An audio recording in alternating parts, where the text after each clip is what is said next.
For 8 straight years, cemetery workers witnessed something that defied explanation. Every morning, a wild bobcat would come and stay close to one particular grave. He settled there, perfectly still, keeping vigil for hours, regardless of the swirling snow or biting cold. The bobcat wasn't just visiting. Locals had seen him bringing gifts: a pine branch, a river stone, or a feather, and placed them carefully on the particular grave. This was Toldo, and his devotion would challenge everything scientists thought they knew about wild creatures. Was it loyalty, memory, or something far deeper? Something that defied what we believe animals can feel. Before we start, hit the like button and make sure to subscribe if you haven't, and hit that notification bell so that you won't miss any new stories. The morning mist clung to the mountainsides of Whitefish, Montana, like a veil draped over sleeping giants. In the valley below, where the town nestled between ridges of pine and spruce, 73-year-old Renzo Morrison wrapped his weathered hands around a steaming mug of coffee. The ceramic warmed his arthritic fingers as he gazed through the kitchen window at the forest edge, where shadows still pooled beneath the towering evergreens. Renzo had lived alone in his cabin for 5 years now, ever since Martha had passed. The solitude suited him well enough. He had his woodworking, his garden, and the endless conversation of the wilderness. But on this particular October morning, something would change the trajectory of his remaining years in ways he could never have imagined. The first sign of trouble came as a faint mewling sound, barely audible over the morning bird song. Renzo set down his coffee and stepped onto the porch, his boots creaking against the worn planks. The sound came again, weaker this time, from somewhere near the woodpile he'd been splitting the day before. Moving with the careful deliberation of someone who'd learned not to startle wild creatures, Renzo approached the stacked logs. There, wedged between 2 pieces of split pine, was a sight that made his breath catch. A bobcat kitten, no more than 8 weeks old, lay twisted at an unnatural angle. Its hind leg was clearly broken, and dried blood matted the tawny fur along its flank. The creature's eyes, golden and unfocused, flickered open at Renzo's approach. "Sweet mercy," Renzo whispered, his voice rough with concern. The practical part of his mind knew he should leave it be. Nature had its own brutal arithmetic, and interfering rarely ended well. But something in those amber eyes, something beyond mere animal instinct, held him fast. 20 years of living in these mountains had taught Renzo much about wildlife. He knew that bobcat mothers were fiercely protective, that they rarely abandoned their young unless something catastrophic had occurred. Scanning the tree line, he saw no sign of an adult cat. The kitten's mother was either dead or had been forced to abandon this injured baby to save her other offspring. Making a decision that would alter both their lives, Renzo carefully removed his flannel shirt and used it to gently wrap the injured kitten. The creature barely struggled, too weak from pain and hunger to resist.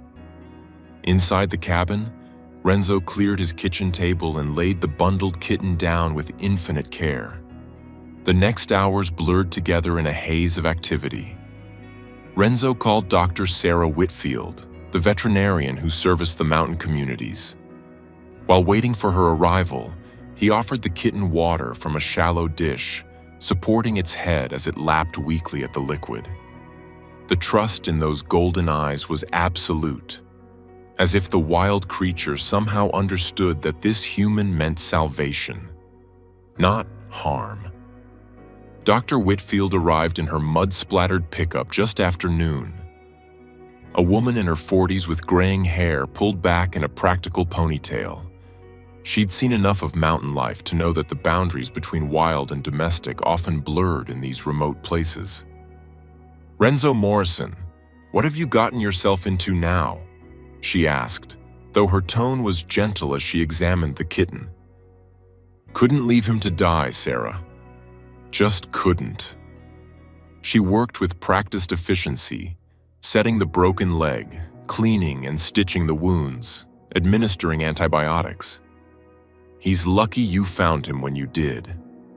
Another day, maybe less, and infection would have taken him. The leg will heal, but it'll take weeks of care. You sure you're up for this?" Renzo looked at the sedated kitten, so small and vulnerable on his kitchen table. "Reckon I've got nothing but time these days." Sarah studied him for a moment, recognizing the loneliness that pooled in the corners of his eyes. "All right then, but you know the law. Once he's healed, he needs to go back to the wild. And Renzo, don't get too attached. Wild things have wild hearts. But attachment, like love itself, rarely asks permission before taking root." Renzo named the kitten Toldo after his grandfather who'd emigrated from Italy generations ago. A man who'd been both fierce and gentle, wild and devoted. The name seemed to fit the recovering Bobcat perfectly. For the first week, Toldo could barely move, the splint on his leg keeping him immobile. Renzo fashioned a bed from old wool blankets near the fireplace, where the warmth could seep into the kitten's bones. Every 4 hours, day and night, Renzo would warm goat's milk mixed with the special formula Dr. Whitfield had provided. He'd cradle Toldo in the crook of his arm, feeling the rumble of purrs that seemed too large for such a small body. As the days passed, Toldo's strength returned incrementally. His eyes grew brighter, tracking Renzo's movements around the cabin with keen interest. By the 3rd week, Toldo was attempting to walk, dragging the splinted leg behind him with determination that made Renzo's chest tight with admiration. The old man would sit on the floor for hours, encouraging the kitten with gentle words and pieces of raw rabbit meat.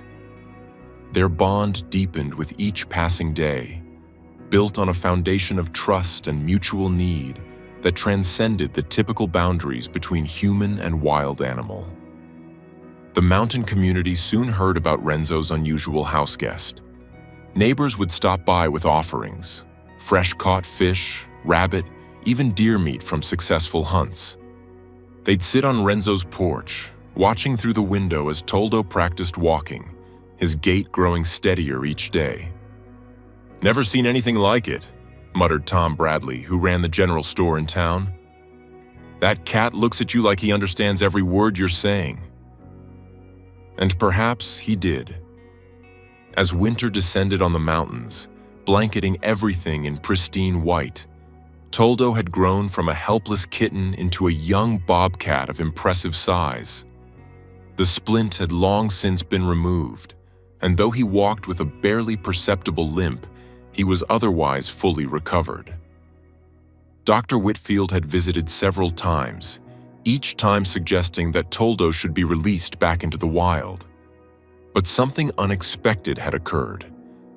Toldo showed no interest in leaving. Renzo had gradually given him more freedom, first opening the cabin door during the day, then leaving it cracked at night. The bobcat would venture out, sometimes disappearing for hours, but he always returned.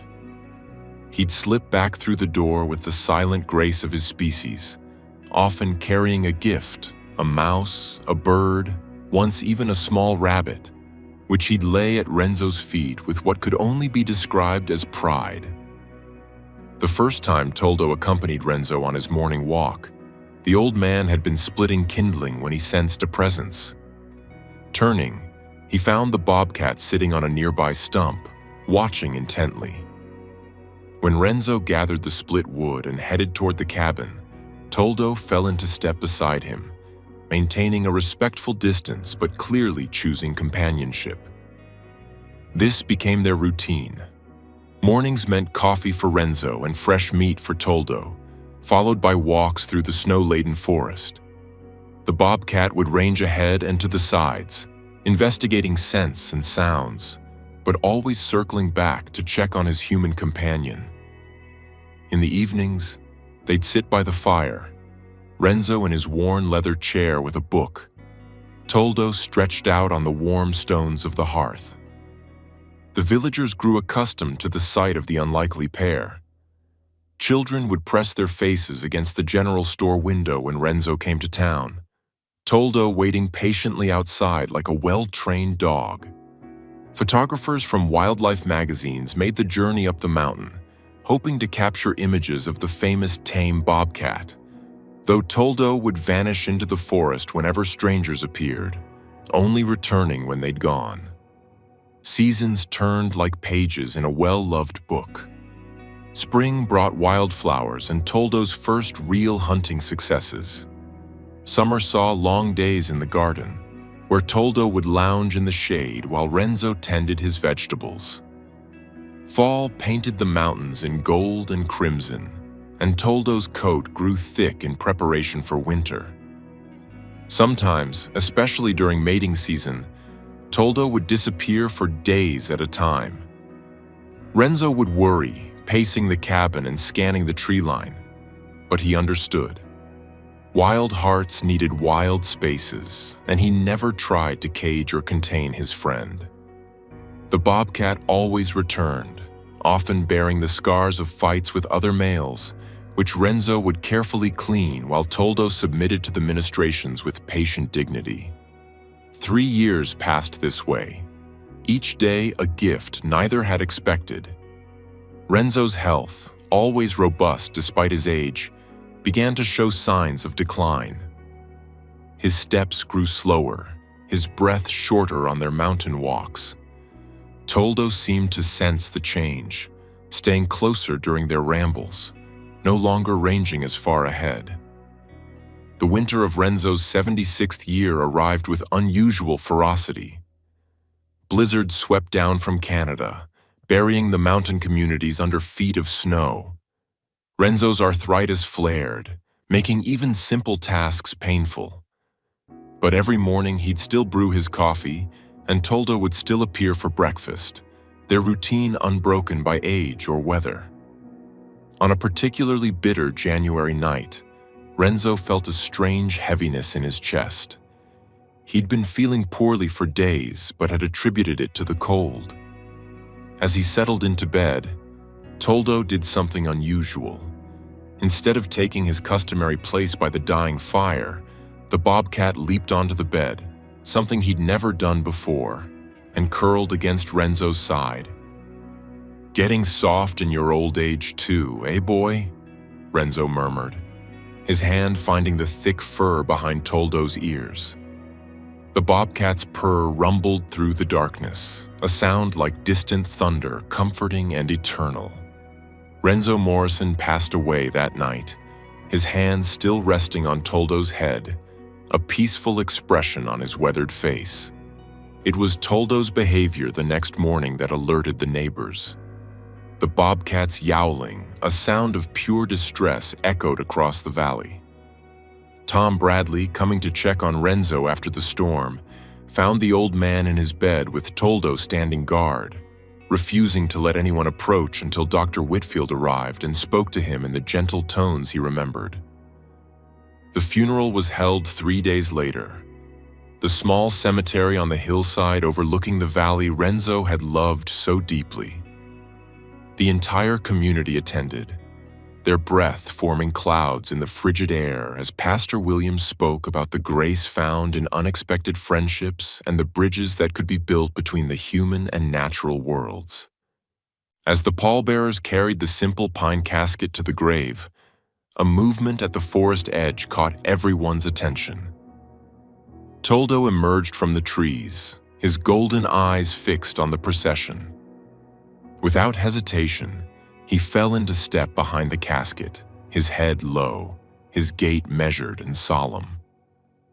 The mourners parted to let him pass, many wiping tears from their eyes at the sight. When the casket was lowered into the ground and the first shovelfuls of earth fell upon it, Toldo sat at the grave's edge, his posture straight and dignified. He remained there as people filed past, offering condolences to Renzo's nephew who'd come from Billings.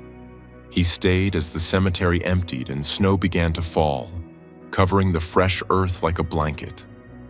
Most believed that would be the last anyone would see of Toldo. With Renzo gone, surely the Bobcat would return fully to the wild. The strange chapter of his domestic life closed forever. But the mountains had one more surprise in store. The next morning, Margaret Foster, who brought fresh flowers to her husband's grave daily, noticed something unusual at Renzo's plot. There, placed carefully on the mounded earth, was a small pine branch, its needles still green despite the winter cold. Sitting beside the grave was Toldo, his eyes closed as if in meditation. Word spread quickly through the community. The next day, Tom Bradley made the trek up to the cemetery and confirmed what seemed impossible. Toldo had returned, this time leaving a smooth river stone on the grave. The Bobcat sat in the same position, apparently keeping vigil over his friend's resting place. Days turned into weeks, and Toldo's visits became as regular as sunrise. Each day, he would bring something: a twig, a leaf, a feather, small tokens laid with deliberate care on Renzo's grave. He would sit for hours, regardless of weather, his presence a testament to a bond that transcended death itself. Dr. Whitfield, the pragmatic veterinarian who'd warned against getting attached, found herself bringing her camera one gray February afternoon. She watched for an hour as Toldo sat motionless in the swirling snow, his figure gradually becoming white with accumulation, never moving, never leaving his post. "I've studied animals my entire life," she told the gathering at the general store that evening, her voice thick with emotion. "We like to think we understand them, that we can categorize their behaviors and predict their responses. But what I've witnessed, it's humbling. That Bobcat is grieving in a way that's both utterly animal and remarkably human."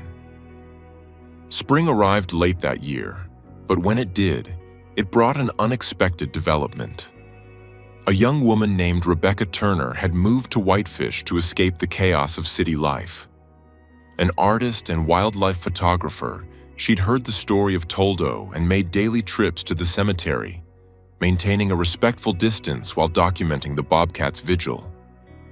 One morning in April, she arrived to find Toldo in distress.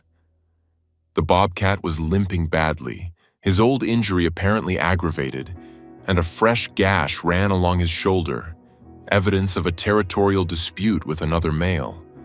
Rebecca watched as Toldo struggled to climb the hill to Renzo's grave, his determination evident despite his pain. Making a decision that would have made Renzo proud, Rebecca slowly approached the injured Bobcat. "Hey, Toldo," she said softly, using the name she'd heard the townspeople use. "You need help, big guy." To her amazement, Toldo allowed her to approach. When she extended her hand, he sniffed it carefully, then pressed his head against her palm, a gesture of trust that brought tears to her eyes. Working with Dr. Whitfield, Rebecca managed to treat Toldo's injuries.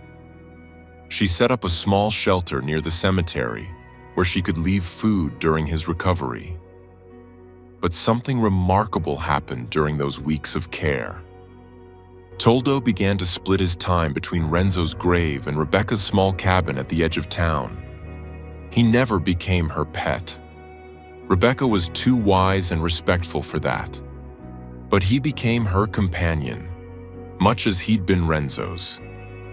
She'd find him on her porch in the mornings, would see him shadowing her on her photography expeditions into the mountains.